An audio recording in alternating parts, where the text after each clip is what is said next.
Well, it's hard to imagine what life would be like without all the technology that you and I have today.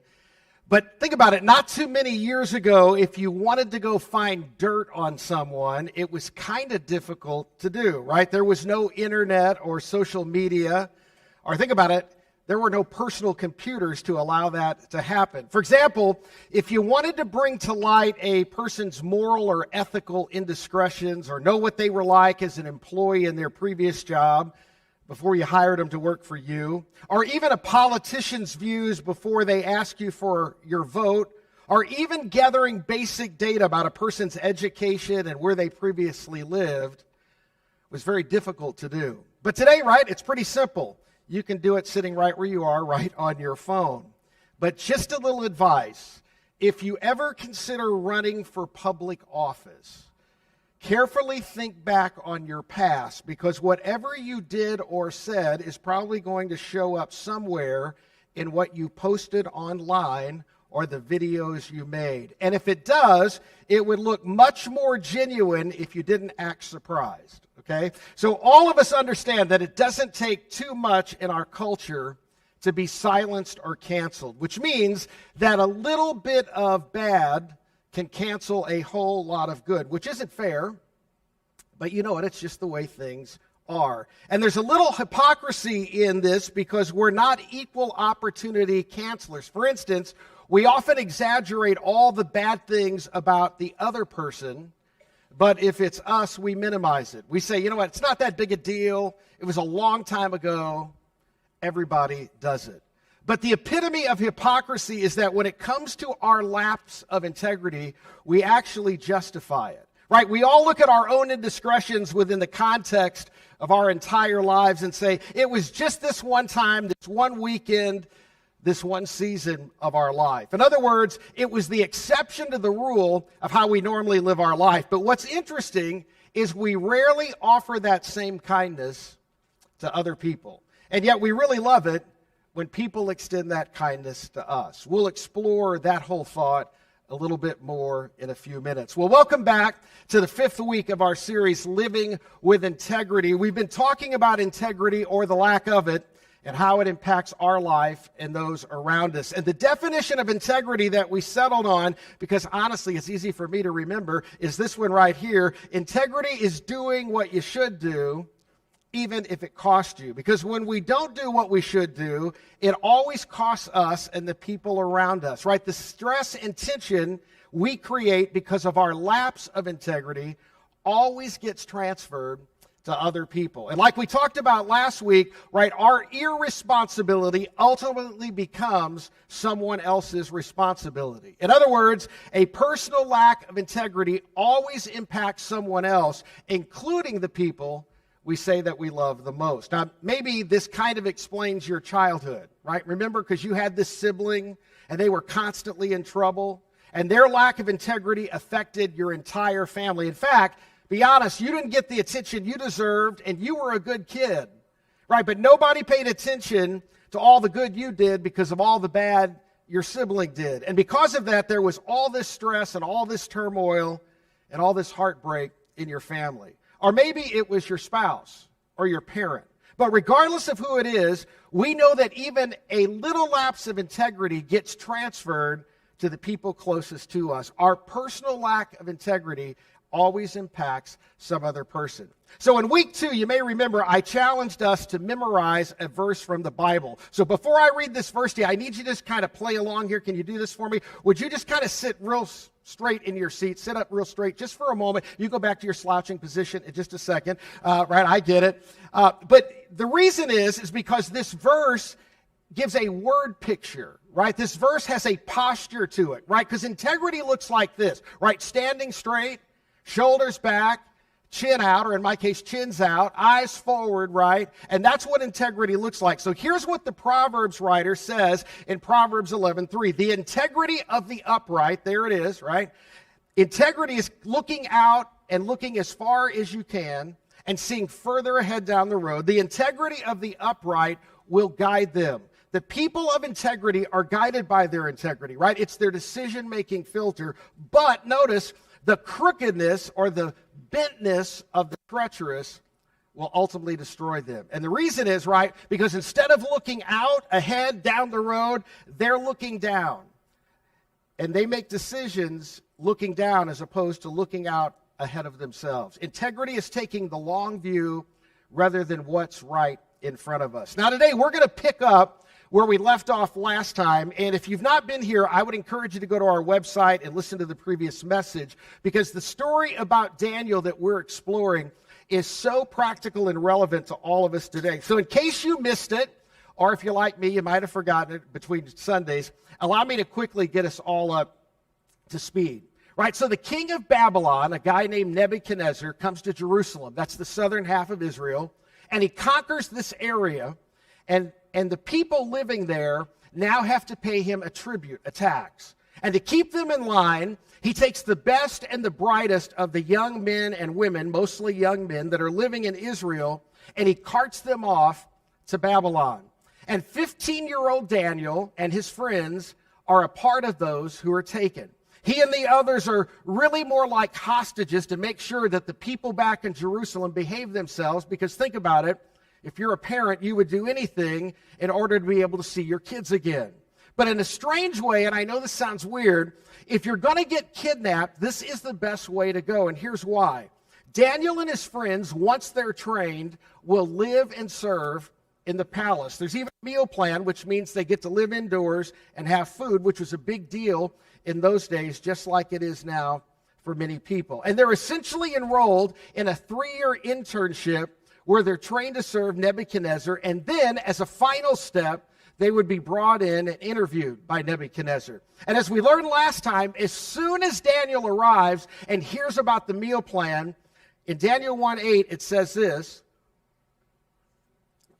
"But Daniel resolved," or literally set his heart. He made up his mind not to defile himself. Literally, this means not to desecrate himself, not to lower himself, not to undignify himself, practically not to play along with the charade, with the royal food and the wine offered him from the king's table. And we learned that him not eating this food was a really big deal to Daniel in terms of his personal integrity and the law of God. So he's a teenager, think about it, in a foreign land, and there's this amazing opportunity considering everything else going on in their world. And Daniel's like, I can't do it. I'm not going to play along. And this was a huge moment for Daniel and his friends, because as we talked about last time, Daniel made up his mind ahead of time. Daniel made up his mind before he knew how the story of Daniel was going to play out. And you and I know that's integrity, because integrity is us deciding ahead of time, I'm just going to do the right thing regardless of the outcome, which is really the behavior, if you think about it, of those of us who are Christ followers, right? I'm going to follow Jesus regardless of the outcome. I'm going to do the right thing just because it's the right thing. Now, this decision that Daniel made as a teenager set a trajectory and a pattern for his life. And his integrity and his commitment to God was tested over and over and over. But the most famous test would happen 55 years later when he's about 70 years old. Now, Nebuchadnezzar had died, and so is the Babylonian Empire. Now the Persians are in charge, and Daniel has made the transition from the Babylonian Empire to the Persian Empire, and now he works for a new king, King Darius. And as we talked about last time, King Darius decides to reorganize the entire empire by creating 120 governors, and then overseeing them will be 3 administrators. And he decides to make Daniel one of those 3 administrators, and to cap it all off, to oversee the other 2 administrators as well. But this is a problem for the other governors and the administrators, because Daniel was not even from there. Remember, he was taken as a hostage from Jerusalem when he was a kid. He's a Jewish guy who's now in charge. And that's where the story begins to get really interesting. Let's jump in. Look at this on the screen. Daniel 6:3. Now Daniel so distinguished himself among the administrators and the governors by his exceptional qualities that the king, King Darius, planned to set him over the whole kingdom. Now, this doesn't set well with the other guys. Verse 4, at this, when they find out, the administrators and the governors tried to find grounds for charges against Daniel in his conduct of government affairs. Right? He's been in government 55 years, right? So there's got to be some dirt on him. There's got to be some baggage that would disqualify him. But they were unable to do so. They couldn't find anything. They could find no corruption in him because he was trustworthy and neither corrupt nor negligent. And the reason that he was that way at 70 is because he made up his mind when he was 15. Right? So despite having access to all the records, these guys don't find anything. Look at verse 5. Finally, these men said, "We will never find any basis for charges against this man Daniel unless it has something to do with the law of his God." So instead, they laid a trap. All of them went to see King Darius, all of them except Daniel. And this is what they said in Daniel 6:7. "We have all agreed that the king should issue an edict and enforce the decree that anyone who prays to any god or man during the next 30 days, except to you, your majesty, shall be thrown into the lion's den."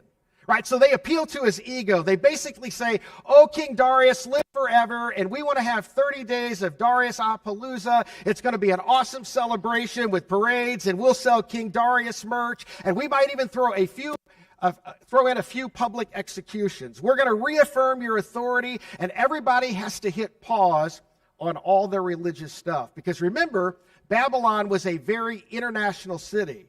So king, everybody has to hit pause on their household gods, the gods that they brought with them into the city after you conquered them, and everybody's going to pray and worship only you.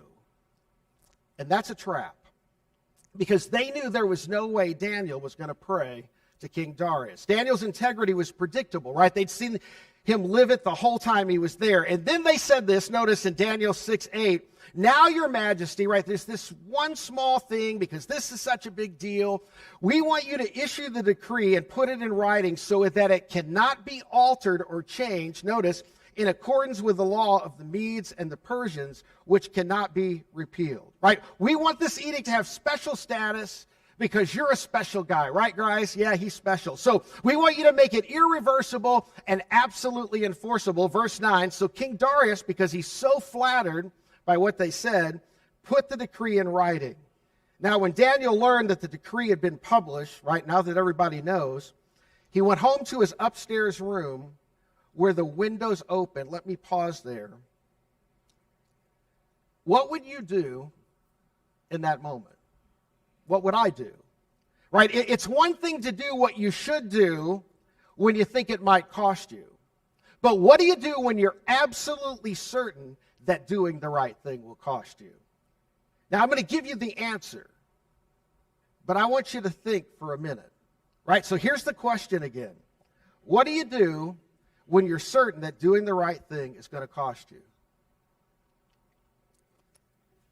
Here's the answer to the question. It depends on what is most important to you. In those moments, we discover who and what we're most committed to. We discover whether or not our integrity and our faith is disposable. We think, man, this following Jesus was working for me, so I'm going to keep doing it. But now, maintaining my faith and my integrity is threatening to me. And then we excuse ourselves by thinking this, it's just not that big a deal. And suddenly our integrity and even our faith becomes disposable. It's just a means to an end, and when it's no longer working or taking me to that end, then that's the end. And yet, notice, blessed are we when our integrity has been tested and we pass the test because we have learned something about ourselves that we can't learn any other way. And now we have peace with ourselves and with God. Well, Daniel 6:10 says this. "Now, when Daniel learned that the decree had been published, he went home to his upstairs room where the windows opened towards Jerusalem." Now, before I tell you what happens next, right, when Daniel decided not to eat the meat and the wine from the king's table, you remember what he did. He didn't keep it a secret. He didn't feed it to the dogs under the table. He just found something else to eat because he didn't want to violate his conscience, because he's a person of integrity. Remember, he went to the chief official and said, "Hey, thank you. I just want you to know, though, I want to be up front. I'm not eating that stuff, right? I'm not going to do that to my body, and I'm not going to violate my conscience as it relates to my God, so I just want to keep this out in the open." So now he does the same thing again. He goes to the window that opens towards Jerusalem. Look at verse 10. 3 times a day, not 1 time a day, not muttering under his breath. 3 times a day, he got down on his knees and prayed, giving thanks to his God just as he had done before. And here's why. Because he's thinking, why change now? I mean, who's in charge? Who determines outcomes? And he thinks back, when I was a teenager, Nebuchadnezzar thought he determined outcomes. But Nebuchadnezzar is dead along with his empire. Darius, my new boss, he thinks he determines outcomes. We'll see. So here's a question for you and me. Who do you think determines outcomes? Your boss? Your father-in-law? Your mother-in-law? I'm not being political here. The next president? Luck? I mean, who do you think determines outcomes? Daniel's like, well, my God determines outcomes, not the emperor, not the king. Why would I do anything different than I've always done? And this is when we discover what and who is most important to us. This is when we discover if we really have faith in God or we're just trying to use God like a good luck charm. It's a fake and phony Christianity that says this: if you do the right thing, pray and fast and quote Bible verses, right? You know the recipe. To get God to do what we want him to do, things will always work out. If it doesn't work out, well, I'll just do the wrong thing, because at the end of the day, my integrity and my faith is disposable. So the guys that came up with the 30 days of Darius-Appaloosa idea had spies. So they're waiting to catch Daniel praying, and they do. So they went before the king, and they said this in Daniel 6:12. Look at this. O king, did you not publish a decree that during the next 30 days, anyone who prays to any god or human being except to you, your majesty, would be thrown into the lion's den? And of course, Darius is like, yes, of course I remember that. What's your point? And they're like, well, we dropped by Daniel's house to bring him his 30 days of Darius t-shirt and to make sure he knew what was going on. Right, you remember Daniel. Daniel, verse 13, who is one of the exiles from Judah. I mean, he's not even from here. You remember Judah, don't you? They pay you a tribute. And this is hard for us to say to you, O King Darius, but he pays no attention to you, your majesty, or to the decree that you put in writing. And this really hurts our heart to tell you this. But he still prays 3 times a day, and not to you. And honestly, we just thought you needed to know that. Well, Darius is distressed because he had so much respect for Daniel because of his integrity. And the reality is, emperors and kings never know who they can trust, and he finally has this one guy he can trust, and now he has essentially signed his death warrant because Daniel is just being, Daniel.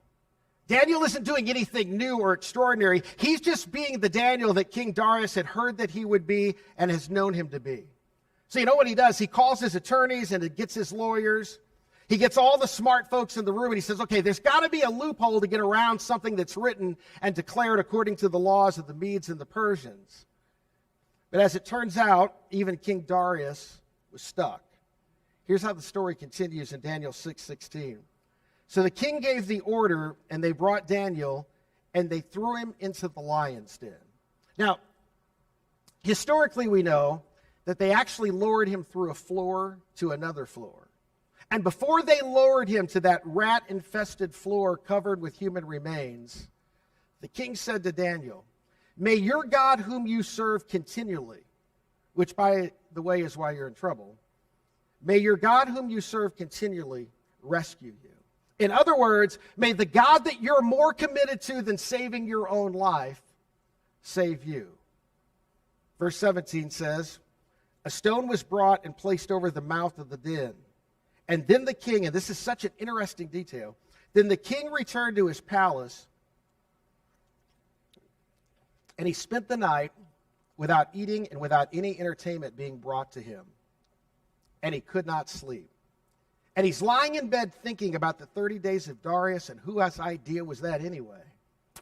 And then in verse 19, at the first light of dawn, the king got up, and he hurried to the lion's den.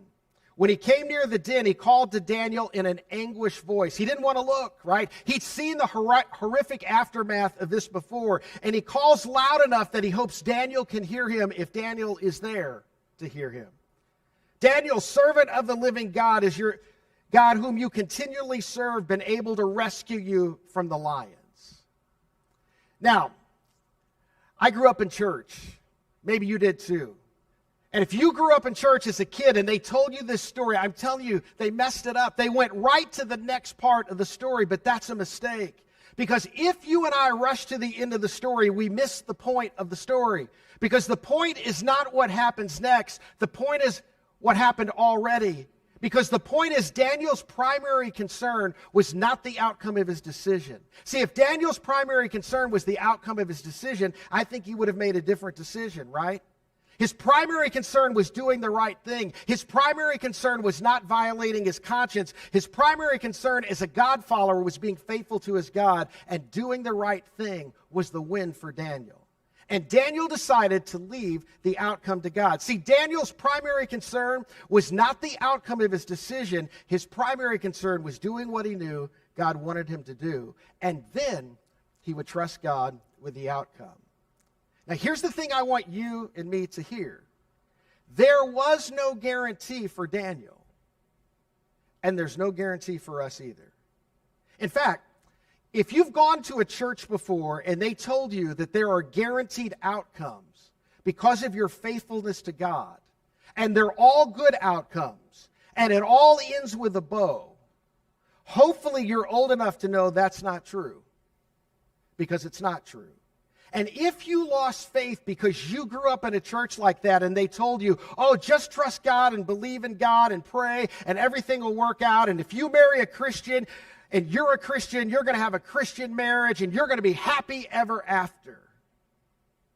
If you grew up with that and it didn't happen for you and you lost faith, I just want you to know, and I'm a pastor so I can say this, somebody lied to you. Somebody did not present you with the actual version of Christianity or faith. They came up with the thing that we all want to hear, because the point of this story, in fact, the point of every miracle story isn't the miracle. The point is the faithfulness or the unfaithfulness of the person for whom God chose to come through for, and in some cases did not choose to come through for, but that has nothing to do with the faithfulness of God. See, this is how Daniel lived his life. I'm just going to do what I should do and trust God with the outcomes, and there's no guarantee because God doesn't owe me anything. So here's the question for all of us. What is your win? See, Daniel's win was, I'm just going to do what I should do, and I'm going to trust God with the outcomes. He'd already won regardless of the outcome. So what's your win? And while you're thinking, let me help you. Do you know the one thing that you and I can't lose? You can't lose what you do. Right? No one can ever take away what you do. Now, there are some things you wish they could take away that you did. I get that. But in terms of what we're talking about, the only thing that can't be taken from you is what you do. And here's why this is important, and Daniel understood this. See, everything we gain by sacrificing our integrity, we believe there's something coming our way, right? She did call me back. I did get the job. They didn't leave, right? There's still something in our weakness we're bargaining for. Everything we gain by sacrificing our integrity can or will be taken away. We lose our integrity, and eventually we lose what we hoped was coming our way when what we gave up or traded our integrity. It's a lose-lose. Daniel won before he knew the outcome, because the win for him wasn't the outcome. The win for him was doing what he knew God wanted him to do. He knew what we often forget, that we can't control outcomes. In fact, we're not all that good at predicting outcomes. See, the only thing you can control is you, and the only thing I can control is me. And when we start playing this game of, I'm going to sacrifice my integrity because I know he or they will do or won't do, we've stepped out of our place and into the place of God's realm. And Daniel knew that there was once upon a time a mighty king named Nebuchadnezzar who thought he controlled outcomes. And now there's a new king on this throne, King Darius, and he thinks he controls outcomes, but one day he'll be forgotten as well. So why would I trade faithfulness to God by trying to manipulate or predict what someone else will do? So again, here's the question.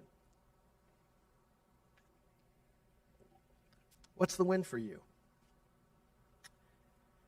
I remember years ago in the first church where I was a senior pastor, One of the older key leaders in the church was acting irresponsibly. One of the other men in the church who loved me and our family told me what he was doing and was concerned that this leader's actions would harm the church. So get this, here I was, a 32-year-old first-time senior pastor. And I knew what I had to do in order to be obedient to my responsibility and my calling. I had to confront him, and at the same time provide a way for him to make things right. So you know what I did? I prayed and asked God for wisdom and how to confront this man in love. So I arranged to speak with him. But remember, I want you to know this, he was in a position that he could have caused me to lose my job. At the time, I lived in a parsonage, a home provided by the church, and Rachel and I had one little boy and a baby on the way. If he used his power and position against me, we would not only lose our income, we would lose a place to live. So as I sat with him and explained what I had heard, he immediately blew up in anger. He told me that if I didn't tell him who told me what he had done, he would go through the entire church directory and call each person until he found out. I lovingly told him that if he did that, he would unnecessarily hurt innocent people and create a conflict in the church family that would cause irreparable harm to the church that he said he loved. And you know what I thought? I thought he would confess what he had done, apologize to the other leaders, and things would get better. I mean, that's what I prayed for. But do you know what this godly man did? He called every person in that directory until he got to the person who told me. And then I experienced for the first time ever what incredibly brave and courageous godly leaders in the church do. They removed him from leadership. And then they surrounded me, a young pastor, with deep love and support. 3 years ago, on September 8th, 2021, some 26 years after those events that day, I had the honor and privilege of officiating the funeral of one of those humble and godly leaders who taught me something that day I will never forget. You see, this was a defining moment for me as a 32-year-old, just a kid, really, senior pastor. It was in that moment that I learned that outcomes are not my responsibility. And this isn't an argument for irresponsibility, but my responsibility and your responsibility is to obey God. And from that moment, I learned that my responsibility is to obey God and leave all the consequences to Him. So do you want to win? Then have integrity and do what you should do, even when you're certain that it'll cost you. That's the win. And here's how we know that's the win. Because that's the world we want to live in. Right? That's the person we want to hire. That's the person you want your daughter or your son to marry. Come on, that's the person we want to elect as president and vice president and to Congress. Because everywhere we look, we want men and women who'll do what they should do regardless of whether or not it costs them. So instead of screaming at the TV and yelling loudly, why don't you and I step into that place ourselves? Especially if we're a Christ follower, because that's the win. Right? I'm going to obey God and do what I should do and leave the outcome to God. Listen, Nebuchadnezzar and Darius and Osiris controlled outcomes. Back to the story in Daniel 6:20. When he came near the den, he called to Daniel in an anguished voice. Daniel, servant of the living God, has your God whom you serve continually been able to rescue you from the lions? Now, I don't know this for sure, but in my mind, I think Daniel pauses just for dramatic effect. Like, right? Verse 22. Yes, my God sent his angel and he shut the mouths of the lions. They have not hurt me because I was found innocent in God's sight, nor have I ever done any wrong before you, your majesty. Now, here's the question all of us want answered. Will God do this for you and me? Right? When we do the right thing and we say the right stuff and we act the right way with integrity, will God interview and rescue us? But I think the better question you and I ought to be asking is, does it matter? Right? If our integrity is simply a means to a happily ever after ending, that's not integrity. Listen, Christ follower, notice, if the outcome of a decision matters to you more than doing the will of your heavenly Father, you're not a follower, you're a user. Judas was a user. Remember when they got to Jerusalem? New Testament. Judas realizes, man, this is not going to go the way I thought it would go. Man, I thought Jesus was going to be like the king and the Messiah, and I was a part of that original group, but now obviously that was not his intent. So you know what Judas did? He switched sides, and he sacrificed his integrity. Oh, don't worry, he got paid 30 pieces of silver. Listen, following Jesus means we stop bargaining, because following is not about outcomes. It's about devotion. No doubt some of Jesus' disciples were like, Jesus, don't go to Jerusalem.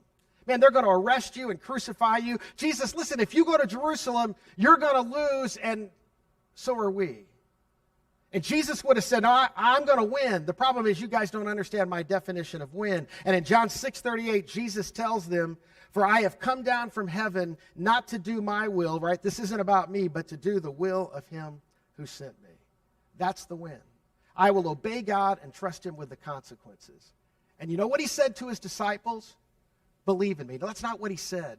Listen, I want to clear this up. If all you do is believe in Jesus, listen, big deal, so does Satan.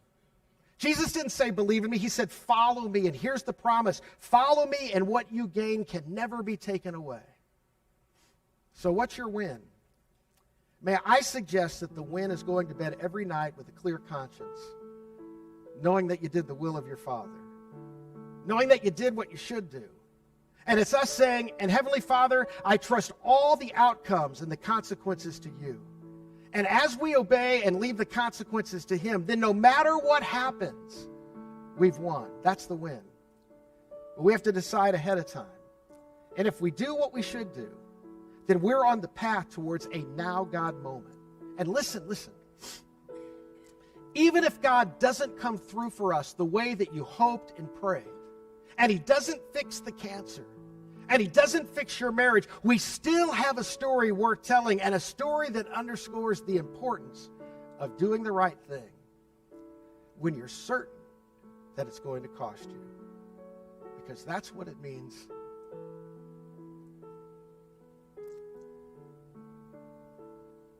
to live with integrity. Let's pray together. Father, I remember the days of that story so vividly in my mind when I talked to that church leader. I was so young and dumb, probably. And here I was against this guy who'd been a leader, seemed like forever. And God, I prayed, but it didn't all work out the way I'd hoped. And yet, Father, I experienced from a group of men and women in the church who loved you so deeply that they wouldn't tolerate it. Father, I know there's people sitting in this room right now, people watching at home. They're praying for something, and they just think, man, if I just went to church this Sunday and maybe 2 more Sundays in the month, maybe God will answer what I'm asking for. I know if I'm just behaved and I don't say too many words are inappropriate, that my mother would have washed my mouth out with soap for. If I could just go like a week without launching one of those. God, I know you'd be obligated to do something. And yet, God, just like Daniel, this wasn't about the outcome. This is about the devotion. So, Father, for all of us who are stuck in religion, who just say, man, if I could just be good enough, if I could just do the right stuff, then God would answer my prayer. He would heal somebody, or he'd give me that job, or he'd fix something in my marriage. If I just do more for God, then he'd do more for me. Father, that is so not what your word says. And so, Father, I pray today that in the midst of those times when you don't answer, when you don't come through the way we pray, that we'll remain men and women of integrity. we'll do the right thing, even when it costs us. Father, there may be some people in this room or watching that are not Christ followers. And maybe they went to a church like I described who just taught that if you prayed and you fasted and you read the Bible, and those are all good things, God, we believe that, but they're not a prescription to get you to do something. Father, if that was that easy, I could just go to every hospital ER and every emergency room and every surgery, and I could just pray and read Bible verses to people, and you'd just miraculously heal them. God, we know it's not true, because it's not about the end. It's about the devotion of our heart. So, Father, I pray they would take one more step, not to religion, but to you.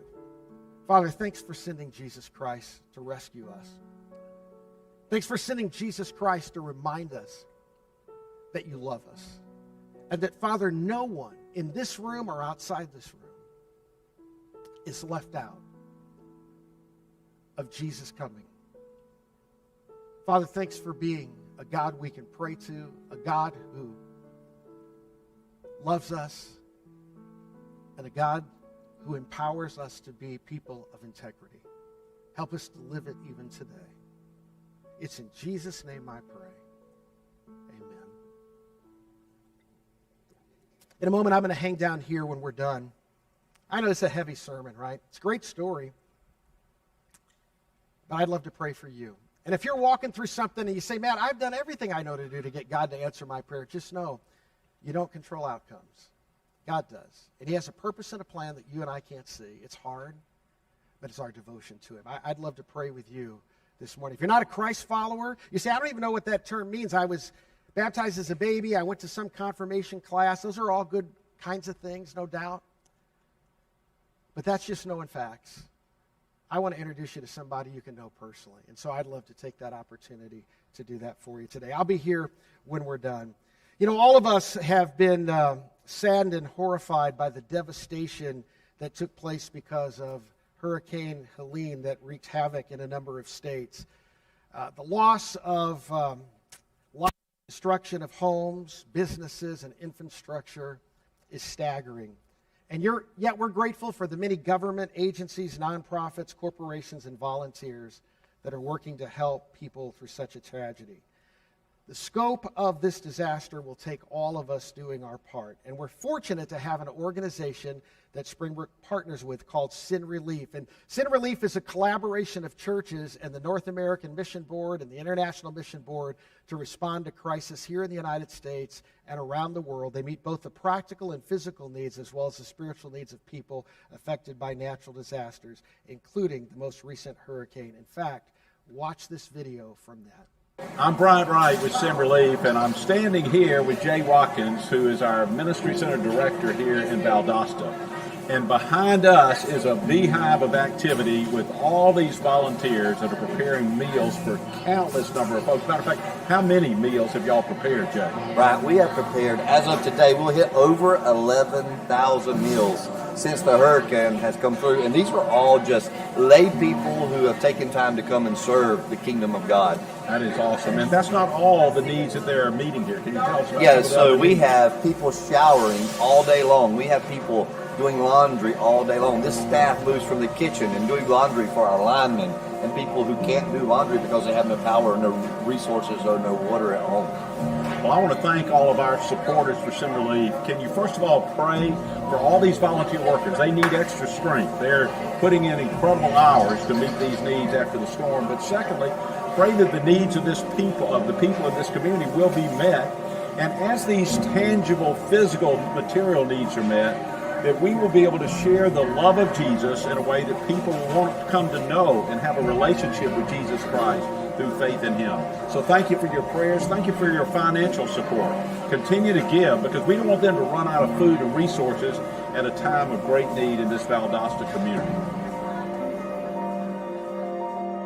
We're grateful for our partnership with them, and they are on the ground in each of those states that were affected.